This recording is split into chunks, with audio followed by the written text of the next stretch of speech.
Assalamualaikum warahmatullahi wabarakatuh.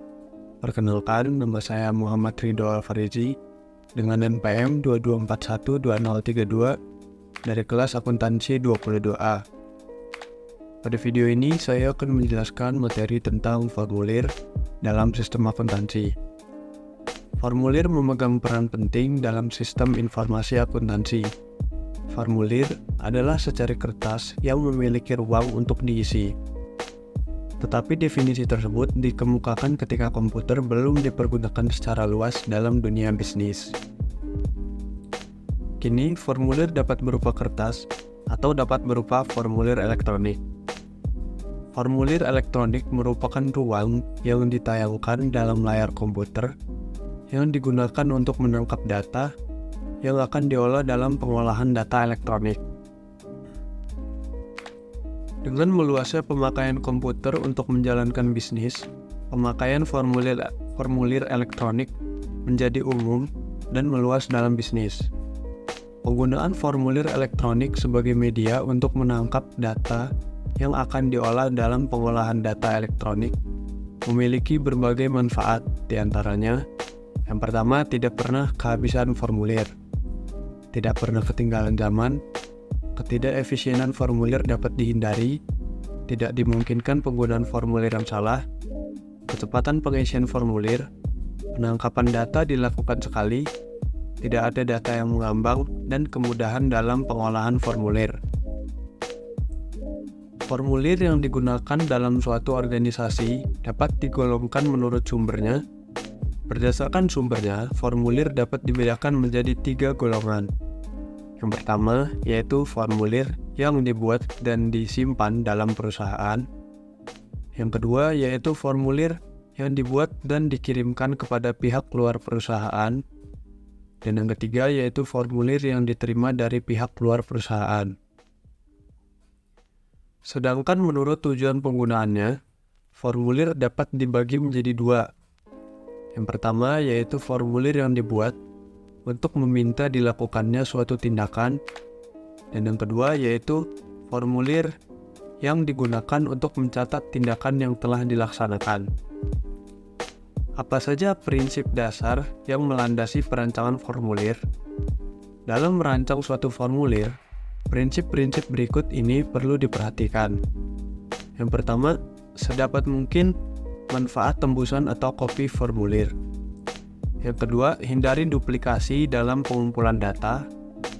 Buatlah rancangan formulir sesederhana dan seringkas mungkin.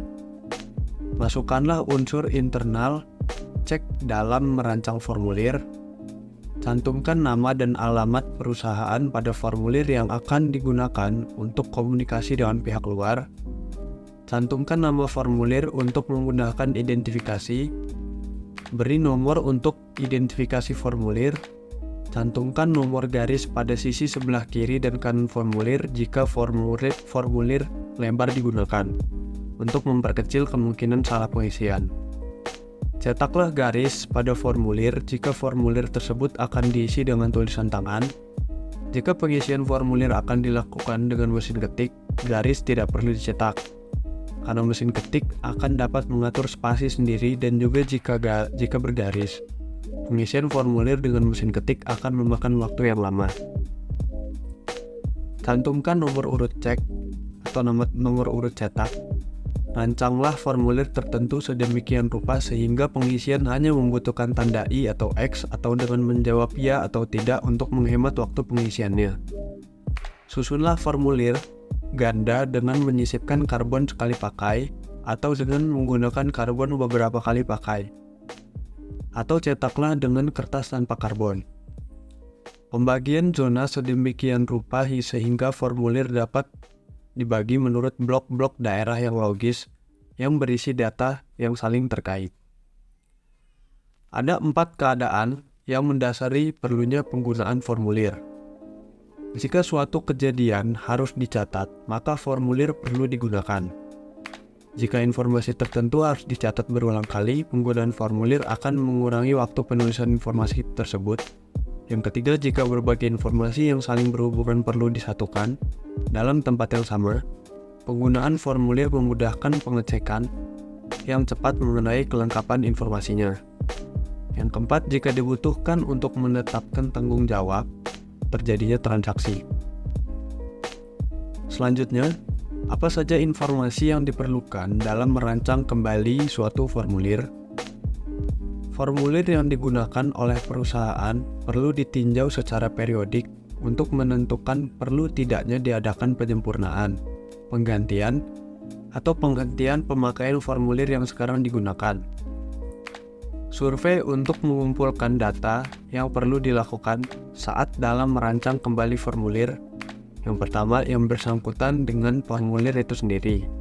Misalnya mengenai isinya, jumlah lembar tembusannya, dan jenis kertas yang digunakannya.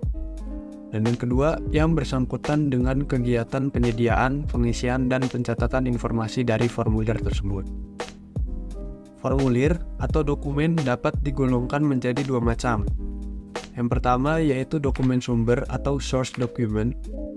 Dokumen sumber adalah dokumen yang dipakai sebagai dasar pencatatan ke dalam jurnal atau buku pembantu.